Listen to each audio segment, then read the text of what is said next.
तो सभी बच्चों का स्वागत है। आपका जो नेक्स्ट लेसन है उसका नाम है योग्य चुनाव। क्या नाम है उसका? योग्य चुनाव। तो इस लेसन में हम देखेंगे कि हमें किसी का चुनाव करना है, किसी का सिलेक्शन करना है, तो वो व्यक्ति उस पद के लिए क्या होनी चाहिए? बहुत ही महत्वपूर्ण होनी चाहिए और जिम्मेदार होनी चाहिए, प्रामाणिक होनी चाहिए। उसी तरह हम उसका क्या कर पाएंगे? चुनाव कर पाएंगे। तो आप यहाँ पे देख सकते हैं कि यहाँ पे एक राजा है मंगल सेन, देख रहे हैं आपको, और उनकी एक मंत्री है, उनका नाम है जगत राम, देख रहे हैं। तो क्या हुआ देखिए, राजा मंगल सेन के जो मंत्री थे उनका नाम था जगत राम। वे बूढ़े हो चुके थे, तो समय के साथ साथ आप देख सकते हैं वे बूढ़े हो चुके थे। और एक दिन क्या हुआ, वो राजा के पास चले गए।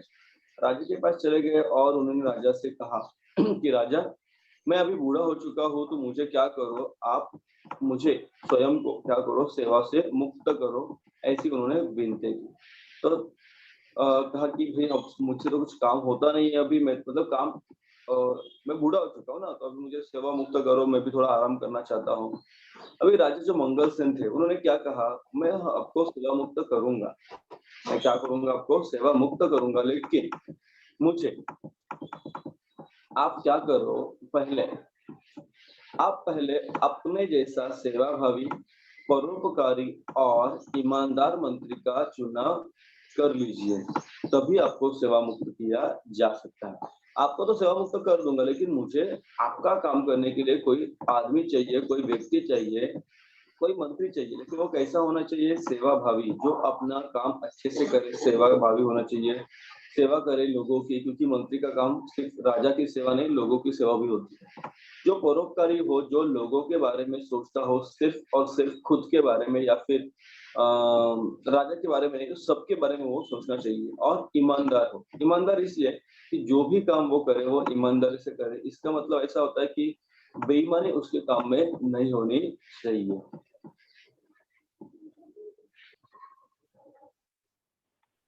तो क्या हुआ देखिए, इसी बारे में जगत राम, जो मंत्री जगत राम थे, उन्होंने आदेश दिया। क्या आदेश दिया? जगत राम मंत्री जी थे, उन्होंने आदेश दिया कि राज्य में ढिंढोरा पिटवा दो। क्या पिटवा दो? ढिंढोरा।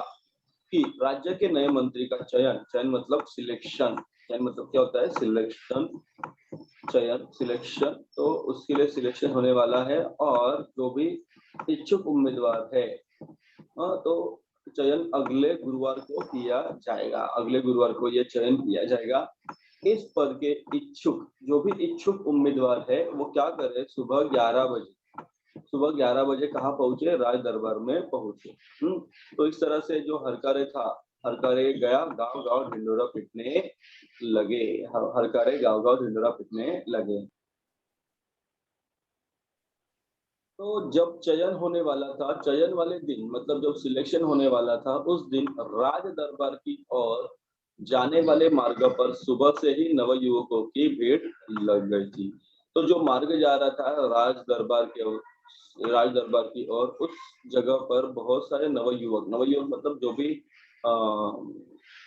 युवक थे, जिनकी पढ़ाई वगैरह हो चुकी थी या फिर नहीं, जो भी है, तो वो सब अपनी भीड़ लगाई गई थी। सैकड़ों की संख्या में युवक दरबार की ओर जा रहे थे।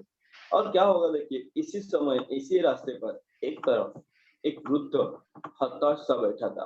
कौन था? एक वृद्ध था, एक बूढ़ा आदमी था, वह हताश से वहां पर बैठा था। आप देख सकते हो, यहाँ पे देखिए, ये वृद्ध था और वहां पे वो हताश से बैठा था, और ये मार्ग जा रहा है कहाँ पे? राज दरबार की ओर। और क्या हो गया था उस वो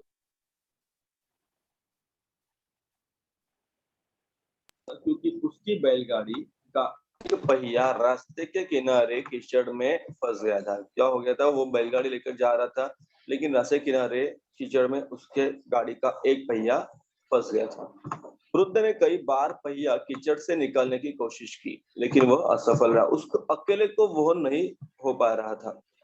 और मंत्री पद के अनेक उम्मीदवारों ने राज दरबार जाते समय यह दृश्य देखा, पर किसी ने भी उनकी सहायता नहीं की। लोग जा रहे थे, लेकिन उन्होंने उसकी सहायता नहीं की।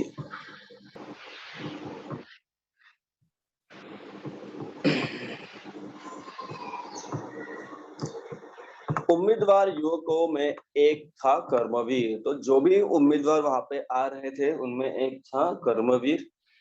कर्मवीर क्या था? तो कर्मवीर निर्धन, निर्धन मतलब गरीब परिवार जिनके पास धन नहीं है। निर्धन का मतलब होता है धन ना होना या फिर गरीब परिवार। तो निर्धन परिवार का वो प्रतिभाशाली युवक था, प्रतिभाशाली नवयुवक था।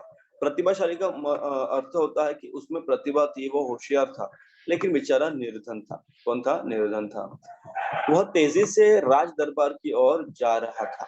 उसी समय बैलगाड़ी वाला वृद्ध एक बार फिर पहिया कीचड़ से बाहर खींचने का प्रयास कर रहा था। वो तो दृश्य चल रहा था वहां पे, ये इसको भी जाना था, इसे भी लग रहा था कि मैं भी जाऊं और राज दरबार में जो भी आज चयन होने वाला है मंत्री का, तो मैं वहां पे जाके अपना लक ट्राई करूं। यह दृश्य देखकर दरबार पहुंचने की चिंता न करते हुए कर्मवीर सीधे कीचड़ में उतरा। तो जहाँ पे उस कीचड़ में वो जो पहिया अटक गया था वहां पे वो उतर गया और उसने क्या किया, जोर लगाकर उसने बैलगाड़ी का पहिया कीचड़ से बाहर निकाला। क्या किया उसने? जोर निकालकर वो पहिया बाहर निकाला। वृद्ध ने उसे ढेरों आशीर्वाद दिए और फिर इनाम में कुछ रुपए देने चाहे, पर कर्मवीर ने विनम्रता से मना कर दिया। तो उसने विनम्रता से मना कर दिए और उससे भी पता चला कि देर हो गई है। उसे जाना था, कहाँ पे जाना था? दरबार में जाना था। कहाँ पे जाना था उसे? दरबार में जाना था। तो देर हो जाने की आशंका से भागते दौड़ते कर्मवीर कहाँ पहुंचा? दरबार पहुंचा। वह हाफ रहा था क्योंकि वो पहले उसने मेहनत का काम किया था और उसके जो कपड़े थे वो कीचड़ से सने थे। और जो सारे उम्मीदवार वहां पे आए थे वो हंसने लगे कि भाई इंटरव्यू देने के लिए आया है और इस तरह से आया है। देखो इस तरह से वो बेचारा कपड़े उसके खराब आपको दिखाई दे रहे हैं यहाँ पे। फिर अभी सब लोग तो हंस रहे थे, तो क्या हुआ देखिए वहां पे। जो सारे उम्मीदवार थे ना, जो भी वहां पे आए थे, वो उसे देखकर हंसने लगे। तभी एक जो तभी जो बैलगाड़ी वाला वृद्ध था, तभी वो बैलगाड़ी वृद्ध वो वहां पहुंचा। कहाँ पहुंचा? वो दरबार में पहुंचा। वह वृद्ध कोई और नहीं लेकिन कौन था? बल्कि स्वयं मंत्री जगतराम थे। कौन थे? वह मंत्री जगतराम थे। देखा, तो जो मंत्री थे ना, उन्होंने क्या की थी, सभी उम्मीदवारों की परीक्षा लेने के लिए वो वहां पे चुपचाप उस बैलगाड़ी का पैर फंसने या जो पहिया फंसने का नाटक कर रहे थे। उन्होंने सारी घटना राजा को सुनाई और जगतराम ने राजा से कहा, महाराज, कर्मवीर में वे सारे गुण हैं जो राज्य के मंत्री के लिए आवश्यक है। क्या है? वो सारे गुण हैं जो राज्य के मंत्री के लिए आवश्यक है। सारी बातें जानकर राजा मंगल सेन बहुत प्रसन्न हुए।